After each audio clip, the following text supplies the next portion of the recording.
Random Century Audiobooks presents Lone Wolf, Eclipse of the Kai by Joe Deaver and John Grant. Read for you by Edward D'Souza. Part 1. A Magician Spurned. Fool! The Guildmaster did not flinch. White-haired and white-bearded, he sat almost nonchalantly on his gilt throne and looked at Vonotar with tranquil blue eyes. The lack of response infuriated the magician. Incompetent! The Guildmaster stirred in his seat. Vonotar, we have had this argument many times before. The Brotherhood of the Crystal Star is devoted to the left-hand path of magic, to countering the forces of evil, to assisting the noble gods Kai and Ishir, to... Vonotar spat. He was a tall, handsome man with a neatly trimmed black beard and a proud, aquiline nose. His grey eyes flickered with fury. You churn out all the old nonsense. Our Brotherhood was initiated for one reason only, the attainment of power. You and your predecessors have led us away from our true imperative. What are we now? He swept his arm impressively to indicate the gathering of the Brotherhood's elders, who were listening in shocked silence. Before the Guildmaster could respond, Vonotar spoke again, his voice as sharply edged as a Giak sword. Yes, I know what you're thinking, Guildmaster. This collection of antiques, what are they? They're people who have ascended to the councilship of our Brotherhood simply because they're old. Never have they tried to suggest that the role of our Brotherhood should be thought about. They are aged nothings. The hall of Toran's Guild of Magicians was silent. The dusty banners of the Brotherhood of the Crystal Star hung motionless in the dank air. Then the stillness was interrupted by a kitten. Small and grey, it scampered into the hall, jumped with some difficulty up the 3 steps to the throne of the Guildmaster, and began to rub itself appreciatively against his leg. One of the elders chuckled, and that broke the spell.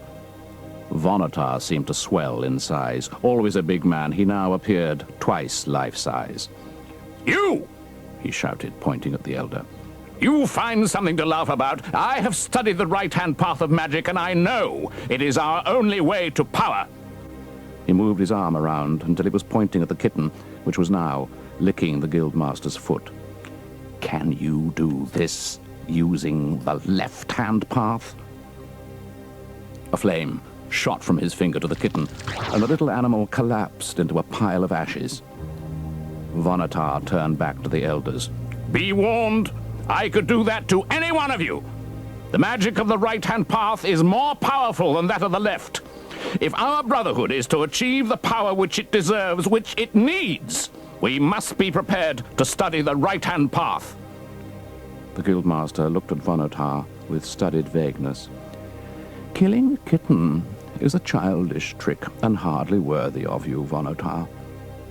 Perhaps you can use the right-hand path to restore the kitten to life. There was another silence. The Guildmaster allowed the moment to hang long enough before he smiled at Vonotar, as a parent might at a child. Then he leant forward to touch the small heap of ash at his feet. It stirred itself, and within an instant was a small grey kitten. The kitten clawed its way up the Guildmaster's robe and sat in his lap, where it settled and began to purr loudly. You see, our Brotherhood is not just about power, it is about power to save all Magnamund from the forces of evil. We eschew the right-hand path deliberately because although the wise may use it with impunity, the foolish may find themselves in the thrall of Na, the King of Darkness. You say that Na is evil, but do you know that he even exists? Yes. He lowered the kitten gently to the floor. Even now, his minions, the Dark Lords, are gathering their forces in Karg. Their plan is to lead their forces eastward over the Derncrag Mountains and conquer Sommerlund. Our land is to be put to the sword. If you choose to use the right-hand path, you will help all this to come about. Vonotar spat again. This time, the Guildmaster looked pointedly at the place where the spittle had landed. His forehead wrinkled as he concentrated. The sunlight in the hall flickered. Where the spit had been, there was now a small yellow rose blossom. Evil, said the Guildmaster, can be turned into good, but only after a long and difficult struggle. To turn good into evil is far easier. He waved a finger in a leisurely way, and the rose blossom was once again a blob of spittle. Can you, Vonotar, transform the mark of your hatred and spite back into a blossom? The rebel looked at the gathering of elders and sneered. The right-hand path allows us to do anything. From a pocket of his robe, he pulled a short Y-shaped rod, which he pointed at the tiled floor where the spittle lay. His whole body tensed as he poured the full force of his magical knowledge into the rod. Crimson sparks surrounded his body, and the air grew thick. Try as you will, Vonotar. Damn you! The arteries of his face stood out in relief as he strained to summon up his right-hand powers. There was a loud crack, and Vonotar half collapsed from the abrupt release. On the floor there was a tiny creature. No more than a finger-length long, it sat there squatly. It wrinkled back its grey-green lips to reveal an array of blood-red teeth. Vonotar looked at his creation with revulsion. He glanced up at the guildmaster, who allowed himself a small smile. What is this? It is what you have been able to create from the sign of your hatred. All that is ugly is not wicked. True, and all that is wicked is not ugly. But do not allow your eyes or your mind to be deceived. Just because something is ugly does not mean that it is not wicked. The creature you have brought into our hall is both ugly and wicked. Although it is so tiny, its bite is powerful enough to rip out the throat of the strongest of men, and you have no way of controlling it. It may choose to kill me, but it may equally choose to kill you or any of the rest of us gathered here. The elders shuffled uneasily in their seats. Vonotar, from hatred you have created evil. That must always be the way for those who choose to follow the right-hand path. Make no mistake, evil is powerful and slow to die, yet it can be conquered. Those on the side of good need not have strength in order to defeat it. They need only ability, agility, and the will to succeed in their cause.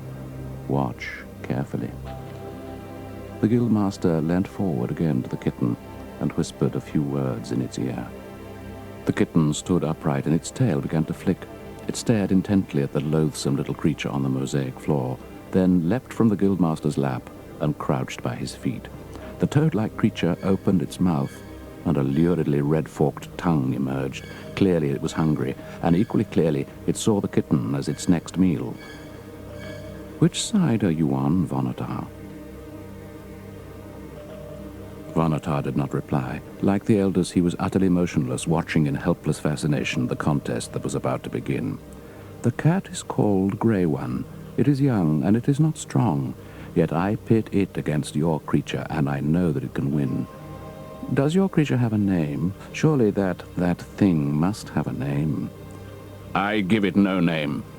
The kitten looked at him with contempt, sat up, and began studiously to wash its paw. The creature on the floor suddenly scuttled forward, its horny claws rattling on the floor's stone tiles. The kitten wiped its damp paw over its head.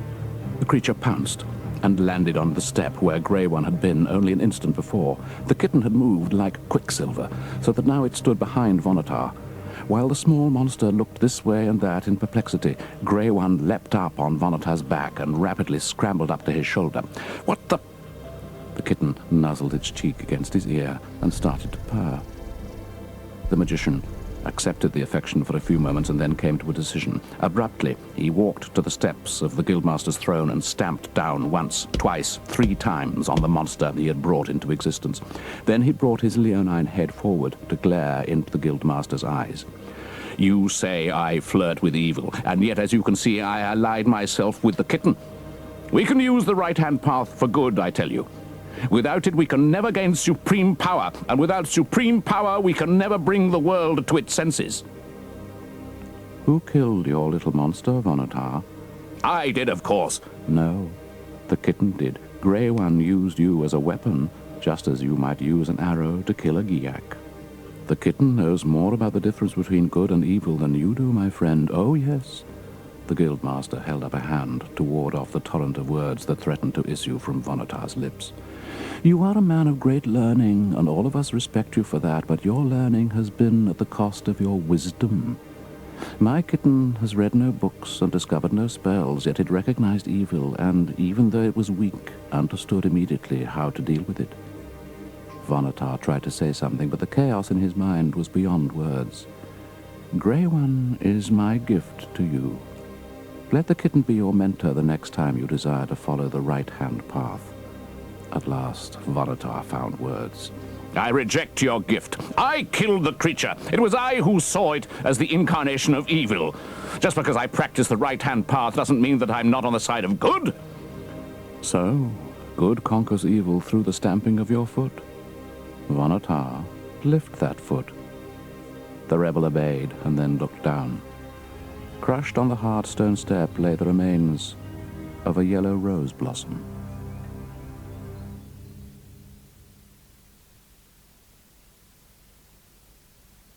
And so, my pupils, the final war may not come in our lifetimes, but it could equally well be launched tomorrow or even today. As yet you are only acolytes, but soon you will be Kai Lords like myself. Be always watchful for the agents of Na, for perhaps they are among us as I speak. And remember that, even if you yourselves are not chosen to fight in the glorious war against evil, those whom in years ahead you teach or guide by your examples may be. So your training will not be in vain, for you can pass on to them all that you have learned. I am an old man and I am tired, even though the sun is barely over the horizon. Your lessons are ended for the day. In 10 days' time it will be Fehmarn, and every Kai Lord will be gathered here to celebrate the first day of spring. Make sure that you are courteous if you meet them. Even better, keep out of their way. Lessons will resume tomorrow at daybreak, as usual, here in the refectory. Break your fast, my pupils, and glory in the fact that the last war between good and evil has not yet begun.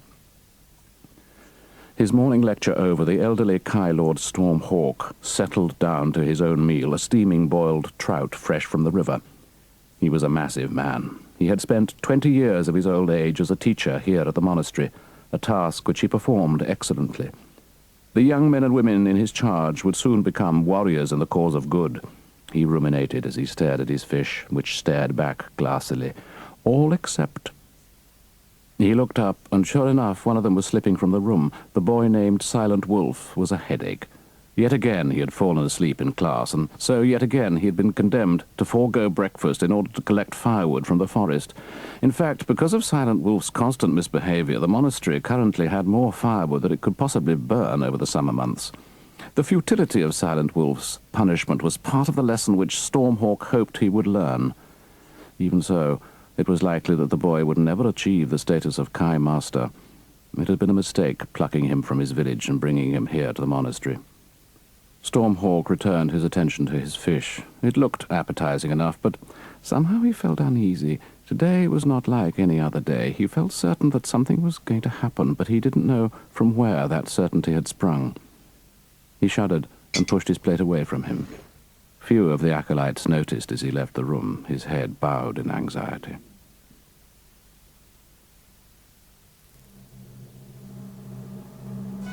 In the year 5036, there was born in the village of Dage on the banks of the river Tor in Sommerlund a boy called Landar. His parents were respected members of the village society. They had 2 elder children, a girl called Kari and a boy called Jen. At the time of Landar's birth, Kari was 13 years old and Jen 8. Kari was a beautiful child, and already people from the nearby villages had offered their sons as suitable future marriage partners. Jen, by contrast, was wall-eyed and limping. He had lank black hair, and he spoke only with difficulty. Landar's parents dreaded his birth. It was late for her to have a child, and she feared that the newborn would be as disabled as Jen, if not more so. Yet the boy was perfectly formed, and it was very soon evident that his wit was sharp. He had a pronounced sense of humor, although it was less than subtle. Many times Hoover had to beat him for the cruel tricks he played upon his elder brother Jen. Jen himself merely laughed at the little boy's games, tolerating him as a dog does a puppy. Landar's father died when Landar was aged 4, and Kari and Hoover shared the running of the household. When Landar was 5, Kari married the son of a merchant. She hated her new husband, Rebellion, but his father's wealth contributed to the security of her family, and so she accepted him as he was. Jen, on the other hand, remained unwed. The girls of the village laughed at him. The only people who appreciated his kindness and humor were his mother Hoover and his baby brother Landar. The two boys often wandered around the surrounding countryside, climbing trees and swimming in ponds. Jen's lameness prevented him from taking part in some of the more outrageous adventures that Landar proposed, but when he was in the water, their difference disappeared. With his powerful arms and his bull-like shoulders, Jen could haul himself across the surface more swiftly than most grown men.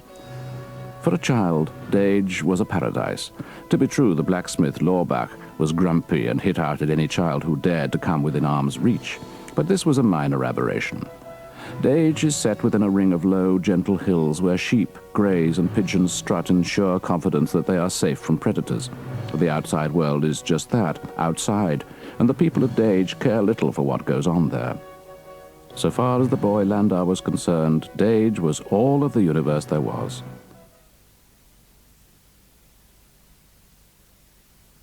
On Landar's 6th birthday, he persuaded Jen to take him tickling fish on the banks of the River Tor. The older boy picked up stones from the riverbank and spun them out across the lazy brown water, cheering them as they skipped and hopped, each touch leaving an expanding circle of ripples that slowly dissolved as it moved downstream. Landar squelched through the mud until he was just around a curve of the river from Jen. Regardless of his clean white tunic, he threw himself down on his belly and gazed into the shallows. He could see small silver fish darting eagerly hither and thither, and there was also a still lurking presence, a trout or a salmon of prodigious size. The boy caught his breath. If he could tickle this fish, there would be a rich meal this evening, a meal fit to mark the occasion of his birthday. He reached his skinny pink arm into the cold, powerful waters. He moved his hand slowly, so slowly that even the small fish were not frightened by it. Aside from his arm, his whole body was motionless but not tense. He imagined himself to be a plant growing by the river, and tried to fill his mind with this idea. Slowly, slowly, he let his hand drift downwards towards where the great brown shape quivered. A small cloud covered the sun, and Landar instinctively jumped as the bright daylight ebbed. His abrupt motion startled the huge fish, and it moved away. Landar couldn't believe his luck. He used a word he had heard in school, but which he sensed, quite correctly, his mother would have forbidden him to utter. He got to his feet, and after checking that Jen was well out of earshot, he used it again. It was, however, a perfect day, and his anger soon vanished. He picked up a twig, threw it into the current, and watched it as it swept inexorably towards the sea. He began to grin. Fish or no fish for supper, life was good, and he was happy to be part of it. He wondered where Jen was, and began to pick his way along the riverbank. The mud was deep, and at times he sank in almost up to his knees. Wherever possible, he used fallen logs as stepping stones. This was a good plan until one of the logs moved beneath his feet, and he realized with horror that he had just trodden on the back of a sleeping stork. The beast was covered in bark-like scales, and its tail was edged like a broadsword. It had no eyes, its head was a blank mask, yet its large nostrils accurately located the intruder. It opened its vast jaws and snapped in the general direction of Landar's legs. "Jen!" Jen appeared around the bend in the river, waving a length of muddy wood which she had just grabbed from the ground. "Help!" The stork chuckled. It sounded like a human being cackling over a well-told joke. In an inn, the sound would have been comforting, reassuring. Coming from the leathery lips of this powerful carnivore, it was the most terrifying sound that Landar had ever heard. He leapt back into mud as the beast swung its heavy tail. The stork was too quick for him. It took the high ground and began to advance, forcing him towards the water. Its ears popped erect, a sure sign that it was seeking food. Jen was approaching as fast as he could, shouting meaningless syllables in an attempt to frighten the creature. However, his lame leg and the sticky mud were collaborating to make his progress slow. Landar retreated before the stork's hissing onslaught. He found himself up to the ankles in water, then up to the calves. He knew he could not retreat much further.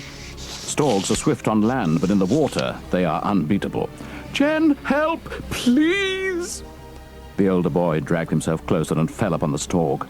He turned to look at Landar as the great teeth of the beast clamped down on his shoulder, and with amazing calmness said, "Go now, Landar. Run all the way home." Then the creature set about clinically devouring the child's older brother. The screams were to resound in Landar's ears for the rest of his life. The child who had laughed through all the dusty streets of Dage could rarely smile again. As he'd been told, Landar ran all the way home. He battered on the wooden door of his home until his mother threw it open. She listened to his jumbled account just long enough to recognize that she had lost her elder son. Her wail of misery was heard by the entire village. Landar felt an overwhelming sense of guilt, yet he could not identify its source. He wanted to comfort his mother, but he didn't know how to do this. He wanted to bring Jen back to life, but this was obviously impossible. He wanted to be something other than he was. Which was just as well. Almost exactly a year later, he was selected by the Kai Lords to be a student at their monastery. From the moment he arrived there, he was a different person. He discarded the name Landar and became known as Silent Wolf. At the same time, although the Kai Lords had no recognition of or wish for this, he discarded his true sense of laughter and fun. He rejected most of the things that he was taught. Here and there along the way, he picked up the rudiments of magic, but when old Stormhawk prated on about the agents of Nar, he was as like as not to produce a parody of a giggle, his mouth crumpled into a shape that was the very antithesis of mirth. At break times, he sat reading books while the other children ran around playing games. During nights, he lay awake remembering the efficient crunch of the Storg's teeth on the deadness of his elder brother. Sometimes he thought of his mother, but not very often. As far as he was concerned, she was someone who had been important in his dim and distant past. His role, he decided, in the harsh environment of the monastery was to be a survivor, and so he survived.